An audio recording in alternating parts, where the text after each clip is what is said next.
92% of people trust a stranger's opinion over the opinion of a company brand. How do you advise them? Just fucking post it. Because when you do, the ROI is unbelievable. Why should we build a personal brand in the first place? If you're not putting your founders and executives at the forefront of your marketing efforts, you are losing out on cash. It's not about ego, it's about sharing ideas. The number one step is your name needs to be mentioned in the right rooms. When you build your personal brand, you can speak to an infinite number of people. How do you tell the CEO of a Fortune 500 company to fucking post it? Your employees are completely disconnected to who you are if you're not physically in their space. Building your personal brand allows you to do that kind of virtual walkthrough.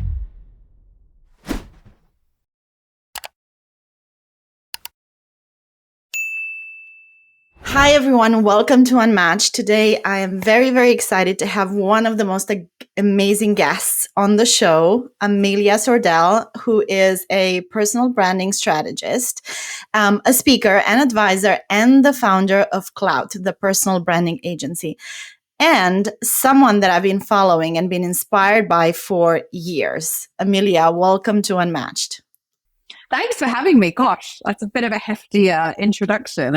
I'm very humble. Thank you very much for having me. So for everyone that doesn't know who you are and lives under a rock, just tell us, what is your story and why do you do what you do? What is my story? Gosh, like that's such a heavy question. I think it's probably worthwhile going all the way back to the beginning and kind of stipulating that when I was a kid, I wasn't shy. Shy is the wrong word, but I was definitely uncomfortable in my own skin. I definitely lacked confidence with strangers. Like I wouldn't, pick up my house phone, for example, just in case I didn't know who it was that was calling. Like that filled me with like a lot of anxiety.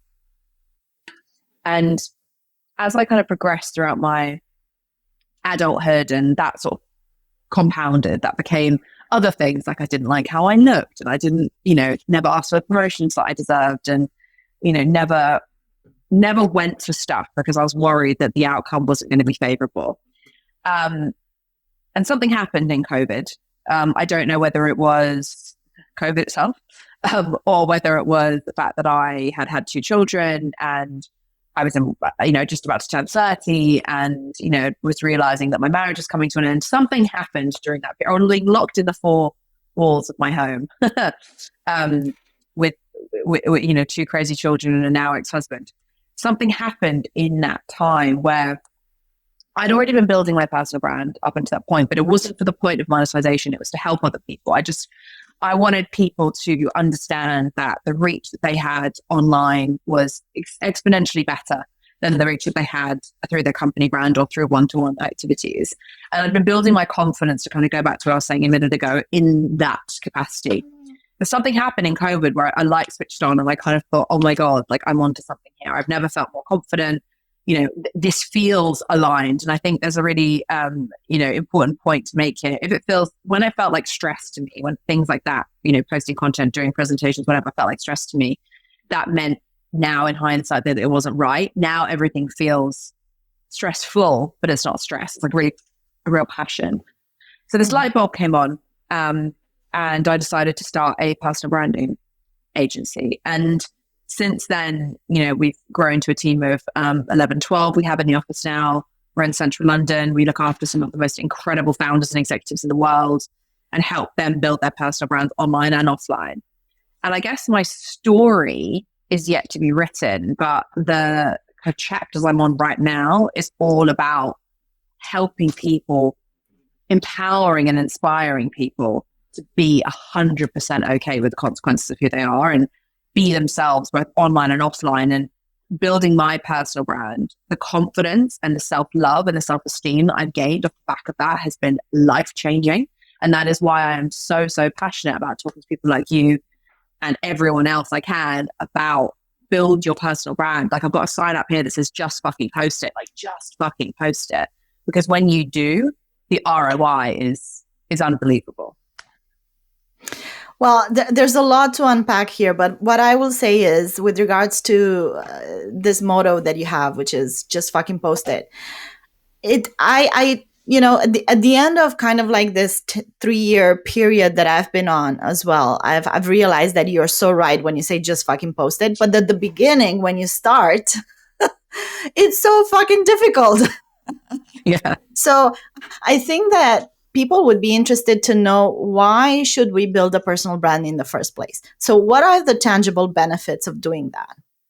I mean, let's look at this from three different lenses, right? If you're an employer, your individuals within your business, if they share exactly the same message as the company page on their personal page, it gets reshared 24 times more. You know, number one, that. Number two, they get 561% more reach than company brands. So from an employer perspective, you're struggling to find talent, you're struggling to retain talent. You know, when was the last time a CEO walked through an office? Doesn't happen anymore, which means your employees are completely disconnected to who you are if you're not physically in their space.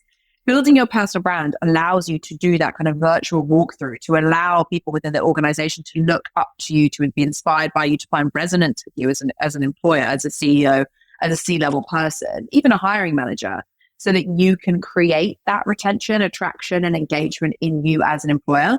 It's really hard to hang on to amazing talent now. And I think a lot of employers don't take this part of it seriously enough. I think they think, I can be behind the scenes building this business and running this business and be leadership. Actually, no, you need to be visible in order to be memorable, right? And being memorable is the number one thing for everyone.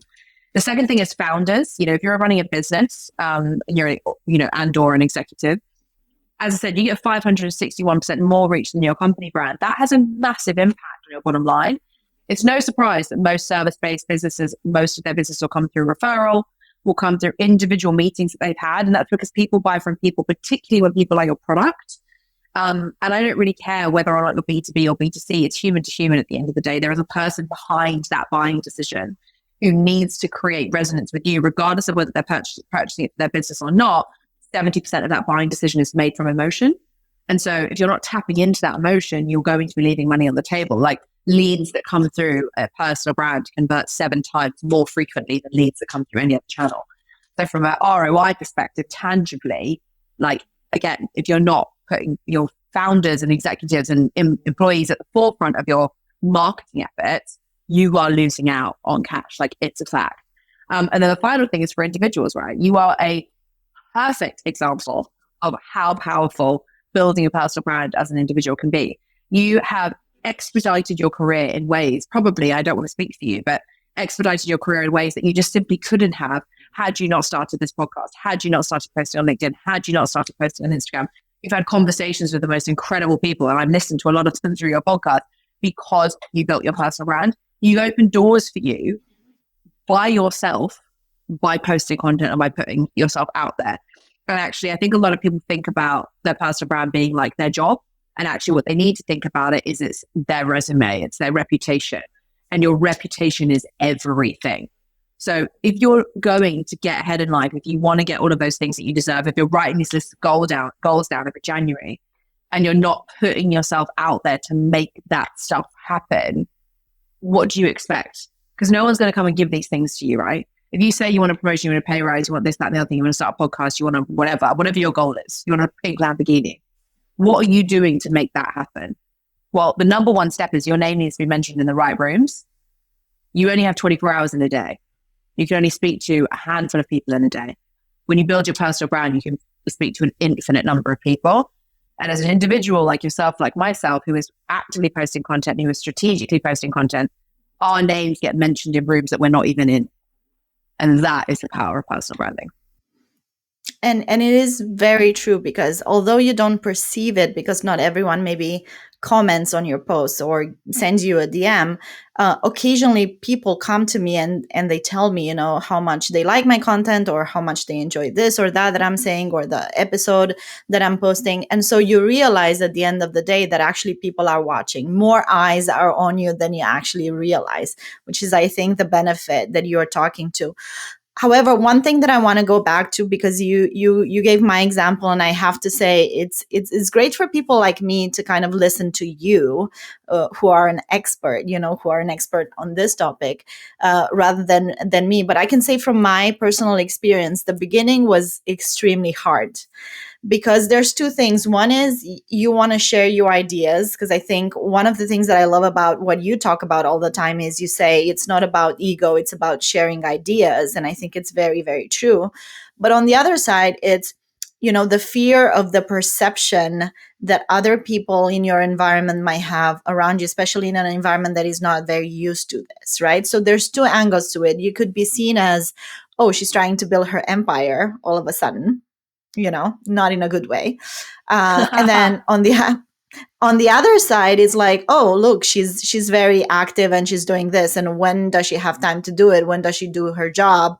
When she's posting so much? So I want us to dismantle a little bit this topic, which I think is on a lot of people's minds, in a corporate environment where the job is something else. And then there's this other thing that can help your job, your role, or your individual objectives, but there might be some blocks along the way in order to do that. Yeah, I think, look, it is hard, but so is everything, right? Like, you want to go on a diet, it's hard. Being fat, it's hard. Going to the gym, it's hard. Like, marriage is hard. Divorce is hard. Having a job is hard. Being broke is hard. Everything's hard. Like, you just have to pick your hard, right? You have to decide what is the, someone said to me once, like, the more successful you become, you don't get rid of your problems, you just have different problems, you upgrade them. So do you want to upgrade your problems, or do you want to just stick with the same problems that you have? It's difficult to post content, right? Because to put yourself out there, there is a certain degree of permanence that comes with posting, particularly online, right? Because when you say something off the cuff to a team member or to your colleague or to your partner, your kids, or whatever, that might stick permanently here, but it's not there for other people to revert back to and use against you. And I think there is a lot of people that kind of think like that. But here's the thing about building a personal brand. Even if you do everything perfectly, and that's with life too, even if you do everything perfectly, you say everything perfectly, even if you do nothing, someone won't like the fact that you did nothing. How many of us have gone, oh, they're just Switzerland, they don't have an opinion about anything. So even if you have no opinion, people still judge you for it. Why on earth are you going to not reach your potential, not open doors for yourself, not get in front of the people that you deserve to be in front of because you're worried about what some random stranger online thinks about you?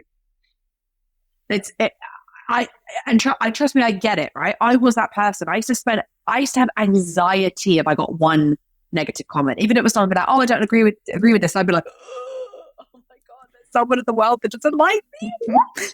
Also, how arrogant are you to think that everyone's going to like you? You don't even like everyone.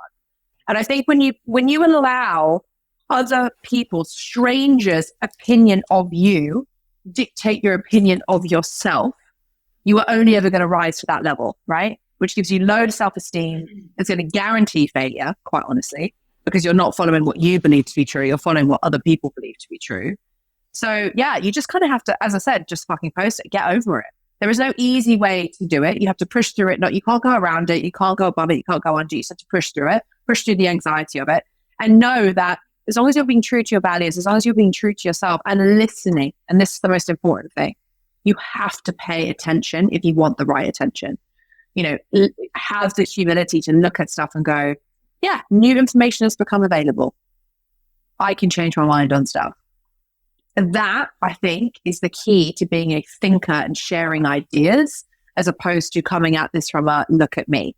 Because that's what people think personal branding is, right? They think it's a look at me, but actually it's a look what I can do for you. And the next level of that is look what I've done for others. And that is how you get ahead in your career.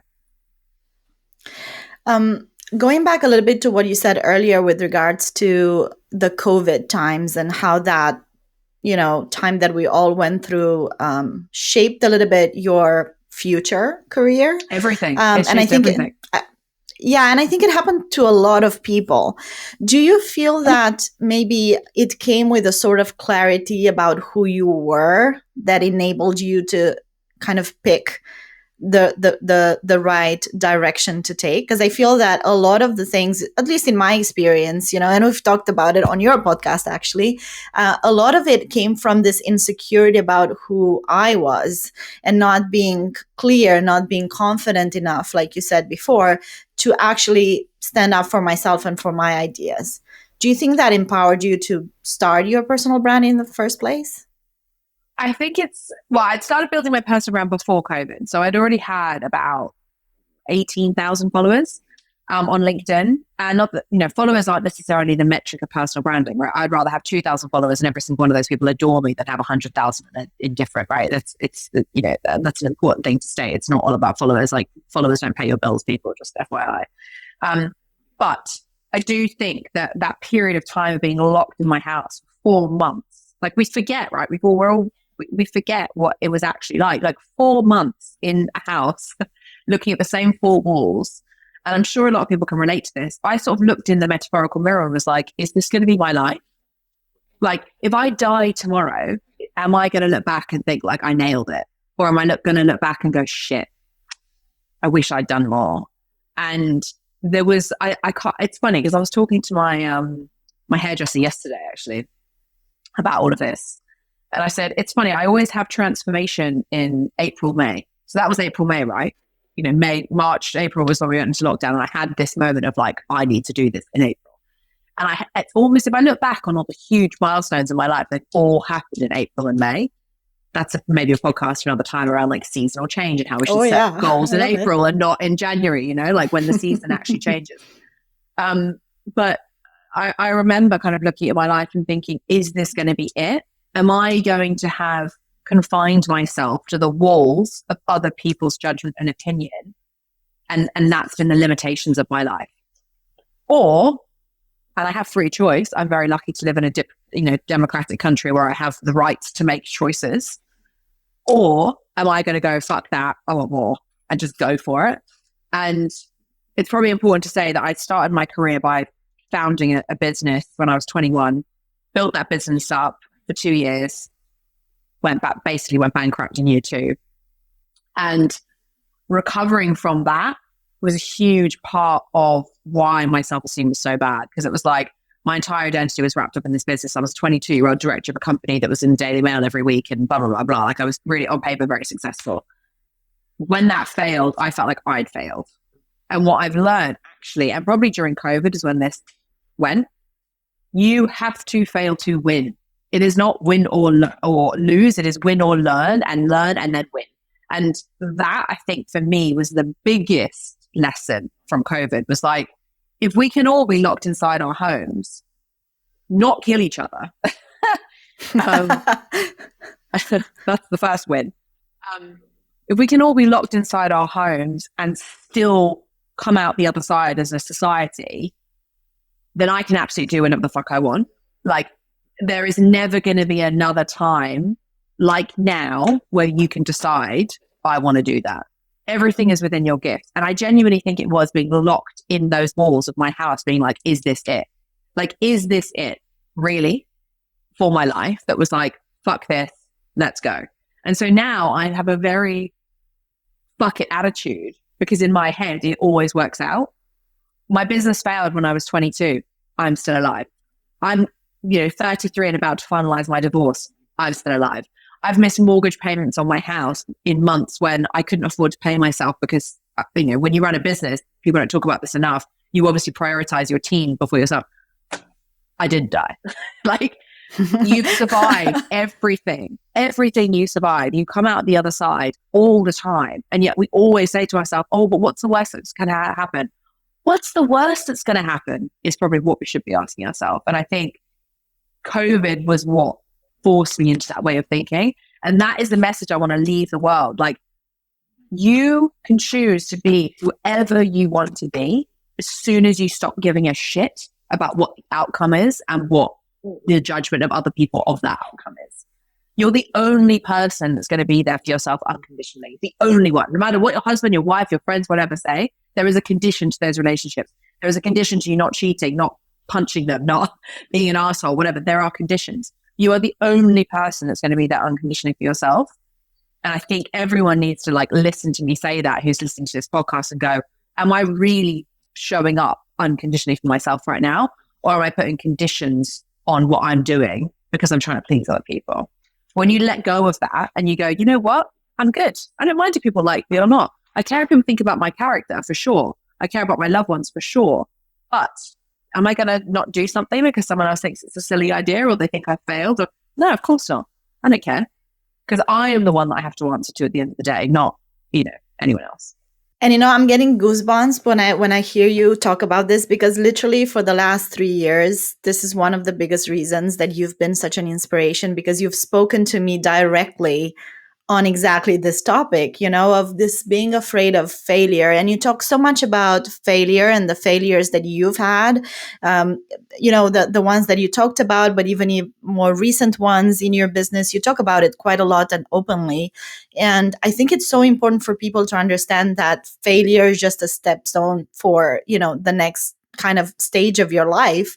And it's not the end of it all, right? So what's your relationship? Right. And it's just opening more doors, more opportunities. So I'm curious, what is your relationship to failure right now? Are you still scared of it? Are you embracing it? Are you open for it? It's so funny, because like there's, if you break everything down in life, it's two things, right? It's love and it's fear. If you think about everything in life, those are the two core emotions that humans feel, love or fear.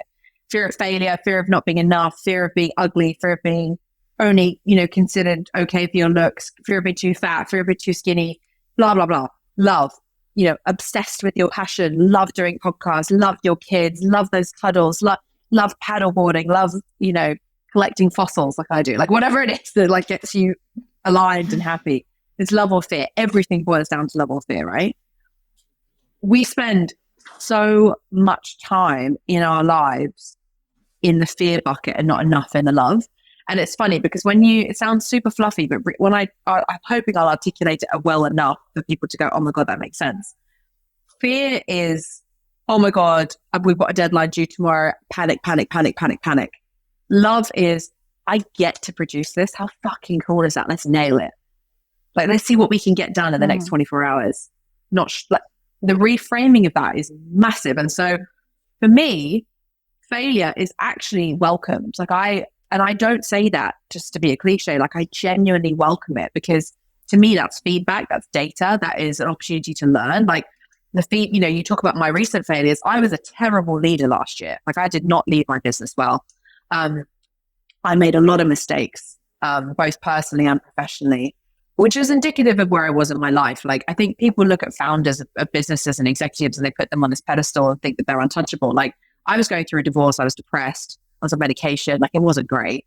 But no one sees that, because when you're running a business, you just put on a smile and go like, everything's fine, because you have to show up for your team and you have to be okay for your team. You can't let them know what you're going through, because then all of a sudden you're human. And when you're human, then you're open to vulnerability, and people want to feel like you're got it, right? You got your shit together. And I had my shit together. It just wasn't all the way together. But it's important. It's important to state that, because I think a lot of people don't realize how hard it is to run a business. Like, founders are like 2 times more likely to have suicidal thoughts. I can't remember the statistic, but like a lot more likely to have substance abuse problems, all because of the pressure and the stress. And I'm not saying I was definitely not suicidal. I definitely didn't have substance abuse problems, but I was in the depths of a not nice place last year. And I've been very open about that. I was open with my team. I've been open on the internet. And I think it's important, because when you own your failure, no one can use it against you. And that's where you take the fear away from it. The fear comes from other people thinking that you're a failure, not because you think you're a failure. Like, really, if you look back at all the things that you've failed at, do you regret any of them? Like, really? No, probably not, because really. you wouldn't be who you are. Yeah, you wouldn't be who you are right now if that hadn't happened. You can't learn how to walk. But also because it's more in your head than actually what other people notice, right? It's this thing that is called 99% of people don't give a shit. Yeah, exactly. The spotlight effect, right? It's like, it's more in our heads, thinking that people are just staring at you and just watching your every move, which is not true. People are just worried about their own lives and living their own lives. So it's the fear that you have in your head that you just keep playing on and on and on, and then it just kind of blocks you. Let me tell you, you are the main character of your life only. And that's a really, really important point to make, because that means when I'm looking at you, like, I'm the main character here, and I'm the side character for you, which means that my attention's not on you, it's on me. It's in my head. It's like, my hair's being stupid, my topic's weird, my background's not good enough, like, whatever. I'm not even thinking about you. And so when we project all of that stuff out around, what if they think this? What if they think that? No one, 99% of people don't care. And the 1% of people that do care are projecting how they feel about themselves onto you. Good example of this is I get trolled a lot, particularly on TikTok, right? Particularly about how I look, which is interesting. Because I don't think I'm ugly, but I get a lot of hate around how I look. And I look at some of these comments and it's funny because even 3 years ago, that would have sent me into a tailspin. I'm like, oh my God, people think I'm ugly. And they think, oh my God, I'm fat. And now I look at those and I think, is everything okay? Like, are you okay? Because it's not about me. It's about you. Nothing is ever about the person that you're projecting that on. It's always about you. Not like if you're a shit manager, it's not about the person, it's about you. If you take everything personally, that's not about the person speaking to you, that's about you. There's something triggered in whatever action is taken. Remember I said about love or fear? You're responding with fear. And I think when you can reframe all of your actions and the way you think about things into, okay, that person was really mean to me. I wonder if they're okay. Instead of, oh my God, that person was so mean to me, they must hate me. You change your whole outlook on not just posting content, which is what we started this conversation talking about, but life. Like I'm single, I'm a single mom, I've got 2 children. You know, a couple of years ago, I was like, oh my God, I am a walking like red flag. Like who is going to want me? And that was the attitude I was living on. I'm never going to find anyone. It was that fear. And the space I'm in now is just like, oh, I know it's going to work out. I know it will. Like because it always does, right? Life always works out. And I think when you change that in your mind to like, it might not happen today, it might happen tomorrow, but it will always work out. No matter what you do, you know you're okay. And that really changes your mindset with dating, with the gym, with life, with career, with posting content. If you know and you knew, no matter what you did, Anna, your life would work out, your content would work out, your personal brand would work out, your career, your family life would work out, what would you do? What action would you take right now? If you knew, I promise you, it would completely change your trajectory. Because you'd no longer be going, oh no, what about this, what about that? You'd go, fuck it. And when you get to the fuck it stage, the just fucking post it stage, your life changes. I agree. Transforms. I agree. And actually that has been my personal transformation, thanks to you and other people that have inspired me on the internet, to be honest, with this idea that you have to know yourself first, you know, and that's where Unmatched was born in the first place. This idea that I started with the question of how do I become irreplaceable? And then very quickly I realized that it's not about that. It's not about becoming irreplaceable. It's becoming who you need to be, as in the unmatched self that you are, and just believing in that 100% and just being okay with that. And I think the acceptance, you know, part is what gives you this clarity and this positivity about the future. The fact that you know that no matter what happens, you can always depend on yourself. You know, always unconditionally as well. Unconditionally. So let's go back a little bit to personal branding and the business space. We've just talked a lot about being vulnerable. Now, you know, how do you tell the CEO of a Fortune 500 company to just fucking post it and be vulnerable when all they want is to project perfection, because that's how they're kind of like that's how they've been trained? And what is the upside of that, or what is the middle ground? Because I think that it's also there's different shades of vulnerability. You don't need to share absolutely everything, right? There's very intimate and personal things that you don't need to talk about. Nobody's interested in that, but the things that you think are helpful for other people, you might be able to share.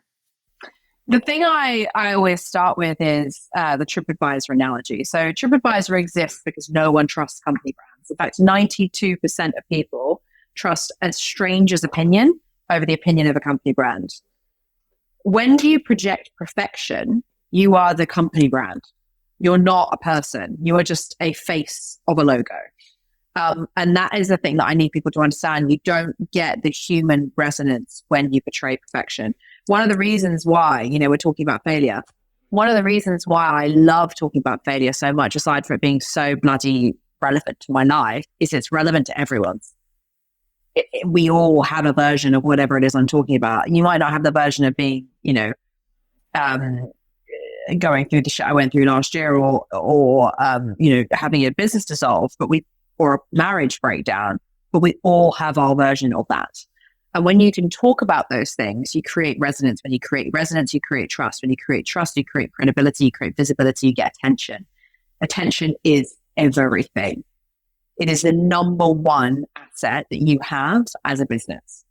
And so if attention is the number one asset you have as a business, and you're trying to not stand out by towing the line of perfection, you are directly going against the whole point of running a business in a capitalist society. You need attention to make money. If you're posting content that is perfect, you are directly feeding into the sea of sameness, aka not standing out, not wanting to get attention, not wanting to be visible. So what are we doing here? I need people to understand that you can be vulnerable, aka be a human being, without asking for sympathy, without posting pictures of yourself crying, without, talking about what holiday you went on.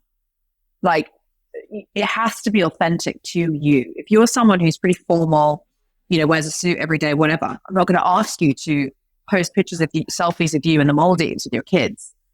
But if you're someone who is honest with their team, and this is a good acid test, how would you communicate with your favorite team members and your favorite customers? Because I guarantee you're creating resonance with them on some level. You've both got kids, you both support the same football team, you both did the same thing on the weekend. Like, you're going to have similarities, and that's how you connect. Most businesses do business with other businesses who've got value alignment, right? And the reason why that works is because the people within this business have the same values as the people within this business, which means there's resonance. When you behave in a perfect way, when you post perfect content, everything's polished, you create dissonance. Like, you are directly severing any kind of connection that you can make with someone else. And so that is why it's so important to have vulnerability. And maybe we should reframe it as just honesty. Be honest. Yeah. Vulnerability doesn't need to be the word. It's just being authentic. Like, if you are someone who swears in meetings, why are you going to write a LinkedIn post like a thank you letter to the Queen? Like, be honest. Just because the worst insult I could ever have would be someone turn up to a meeting and be like, oh, you're completely different to how I imagined you based on your online presence. Like, that would stab me in the heart, because I want to come across as who I actually am in real life. Not all of who I am. I'm not going to share the stuff I rant about in the pub with my best mates on a Friday night, but I want you to see enough of who I am to feel like I know her and I trust her and I want to do business with her. Digging a little bit more on this topic, though, this all makes sense for founders of smaller companies, right? Smaller brands, maybe. But when you scale that up to huge brands, right? So I'm talking Fortune 500, there's all those different layers of the different kind of management layers in the company. And then you get all the way to the board and the CEO and whatever. Those people at the top don't necessarily feel that they need to share too much of their life. There's a very institutional approach to personal branding at that level. And I always wonder if they understand what they're losing by not doing what you're talking about. And you advise a lot of big CEOs. How do you advise them to maybe change that mindset a little bit and be more approachable? I think it comes back to attention. Look at where people put their attention now. Everyone goes to do something so they can take a picture of it, right?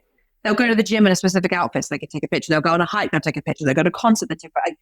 So they can post it on Instagram. That is the world in which we live in, right? It's online.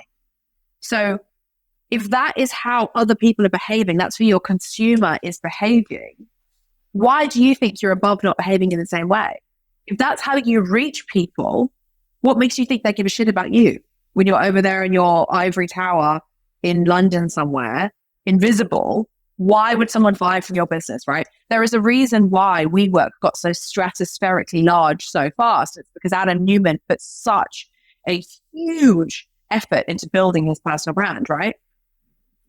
Give or take that business model, debate for another time.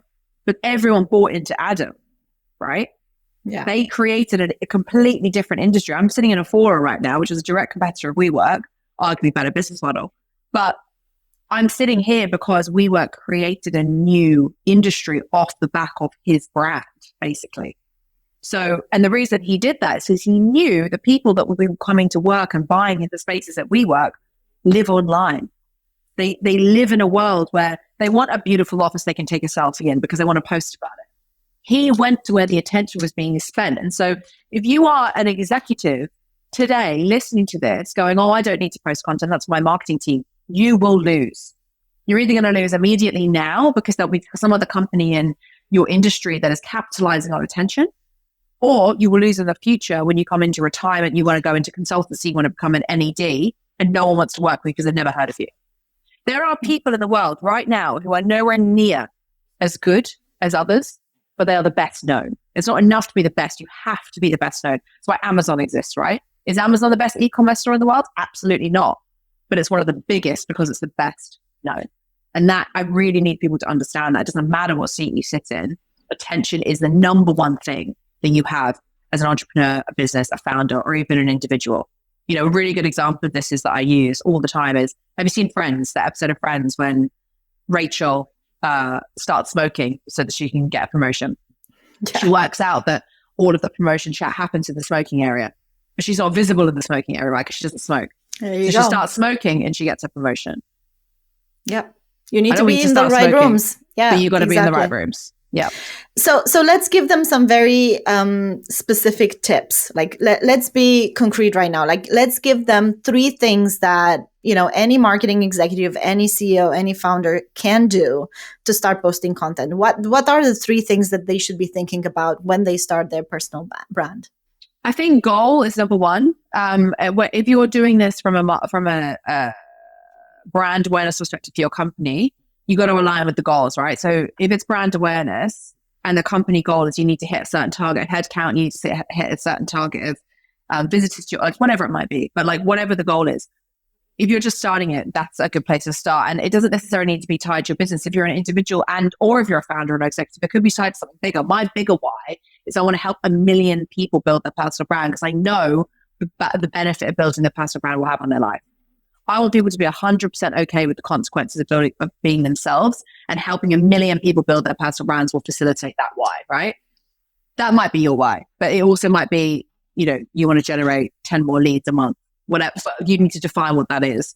The second thing is, once you've worked out what your goal is, you can then reverse engineer that in terms of who you need to attract to make that happen. So for example, if my why is to help 1 million people build their personal brand, I need to come at this for a number of different ways. I need to be attracting founders and executives of businesses because that's who pays me and it's going to enable me to spread my message. But I also need to attract the every person who wants to be inspired and who knows it's within them but needs someone to shove a rocket up their ass. And I am the Amelia-shaped rocket, you know, metaphorically in this conversation. And so the content that I put out is talking about running a business and talking about scaling and the issues I'm having with that and failures and fuck-ups. But then I also talk about very human things like what it's like trying to manage being a mum and running a business. Like, I don't have a nanny, I don't have help, I do it all by myself, and that is fucking stressful.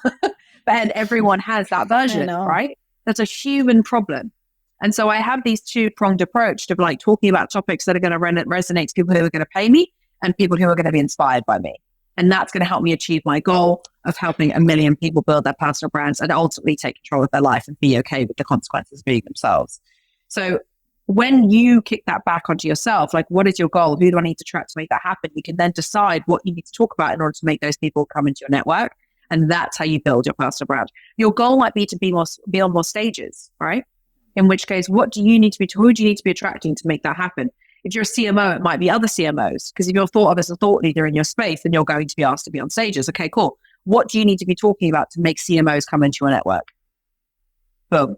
And if you are a CMO, that's probably going to be quite easy because you have the same challenges. And this is another thing people don't realize. If you're trying to attract executives into your network as an executive, which is normally the case, you want opportunities, you want new business, you want decision makers, why the hell would you not use your actual lived experience, your vulnerability to make that connection, knowing damn well that they have exactly the same problems as you do, exactly the same challenges as you do?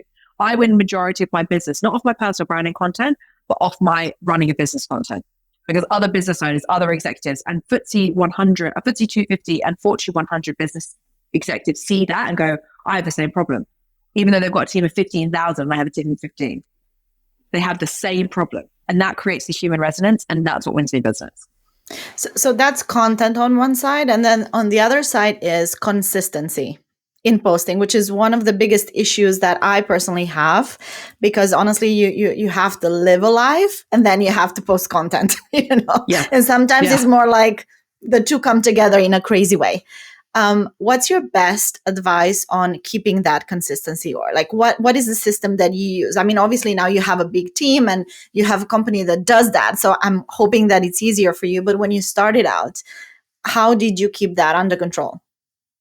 I mean, I still create my content. Obviously, I don't do the video stuff. I've got an amazing team that do that for me. Ollie and Sam are great at showing that stuff out, but I still create all of my content.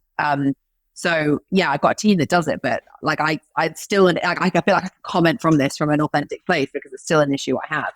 The way you stay consistent is you document everything. We were just talking there about Rachel from Friends, right? As we've been talking, I've written down me, Rachel from Friends, because I'm like, that's a great fucking piece of content. I should use that. If you document everything, you never get into the space of like, oh my God, I have nothing to post, because everything you're talking about is interesting. Everything that you think is boring to you is gold to other people.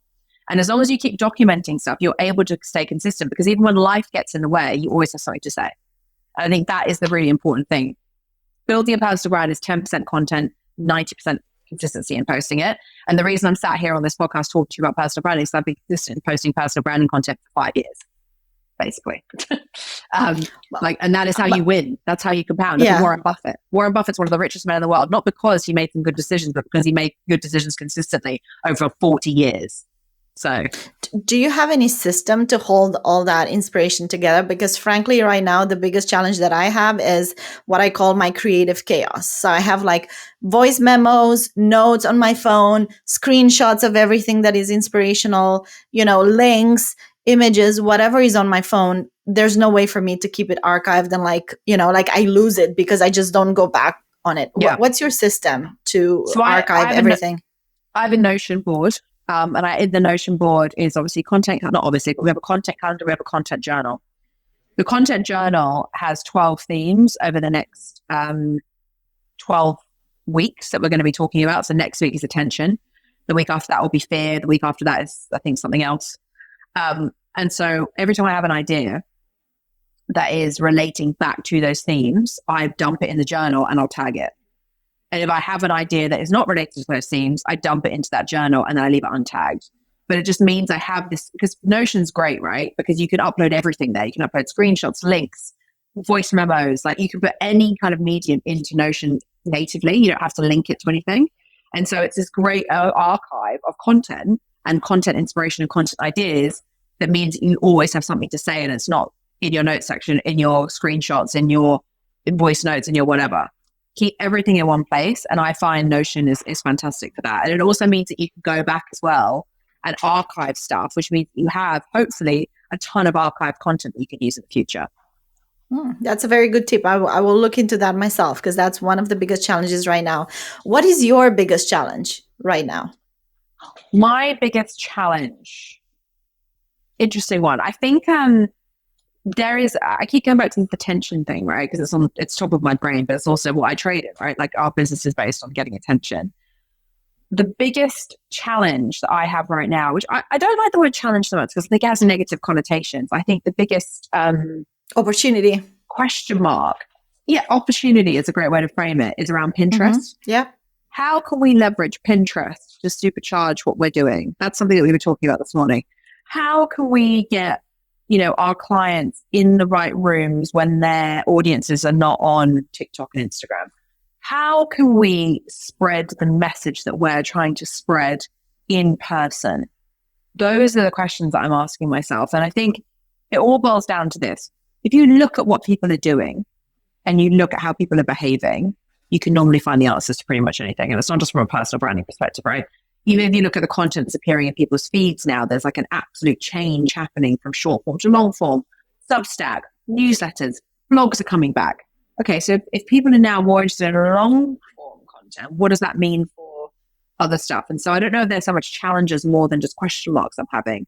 I think an ongoing challenge that we all have is around, you want to do everything. Yeah. All the time, all at once. And I want to be on every single channel, every single day, every single hour, all up in people's faces, whatever. The reality is I'm just one person. I have an amazing team, but I'm just one person. So I think the biggest challenge is about how we can scale out personality to an infinite level as opposed to a capped level of hours in the day. And that is something that we're working on every day with both our clients and ourselves. And to me, I think the answer to that question is around making sure that your in-person activity matches your online activity, and maximizing your in-person activity, like setting up a Notion board and writing down Rachel with Friends meme in real time, so that you're capitalizing on every single conversation that you're having. Because every single conversation you have, we could be having this not on a podcast, we could just sat having a coffee having this, but most people would never, ever, ever think to record the conversation and then share that. Every conversation you're having, if someone else finds it interesting, there'll be a million other people that find it interesting. So that for me, I think, is the challenge, but also the opportunity that we're all sat on is, if you can find one person that likes what you have to say and is inspired by you and thinks that what you're saying is interesting, there's a million other people that will, and you just have to figure out how to reach them. I love the two things that you said, and I want to just summarize them. One is looking at what you do holistically. There's just not one channel. It isn't just LinkedIn. It isn't just TikTok. It's everything. And you have to look at business holistically. I think not enough people look at that enough, because I think we're all just very focused on whatever is hot and new right now, whether it's TikTok or whether it's, LinkedIn or whatever, but there's like 1,000 other ways out there. And especially the in-person relationship is what works best. And we tend to forget that. And the other thing is substance. I cannot tell you how many times I've met people that I've been following online. And when, in the personal interaction, I was so disappointed because the substance was not there. And I think this is such an important takeaway from what you just said, because it's important that when you build a brand, you don't build something that is not real. You build it on the back of the substance that you actually already have. I think that's crucial. Last question for you, Amelia. What makes you unmatched? Because what makes me unmatched is I am 100% okay with who I am. And I love who I am. And I will not apologize for that. And I'm not trying to compete with anyone else other than myself. And that might sound arrogant to some people, but to me, that is the way I want to live my life, because I know that when you back yourself, you will achieve whatever it is that you want to achieve. I love that. And it's not arrogant at all. It's the best thing to ever think about yourself, and to believe at that level in yourself is the best thing ever. Thank you, Amelia, for your time. It was so amazing to chat to you today. And thank you for having me. All the best in all the opportunities that you have ahead of you. You are just crushing it. Thank you. Thank you so much for having me. I'm humbled that you've been wanting me as a guest. So thank you.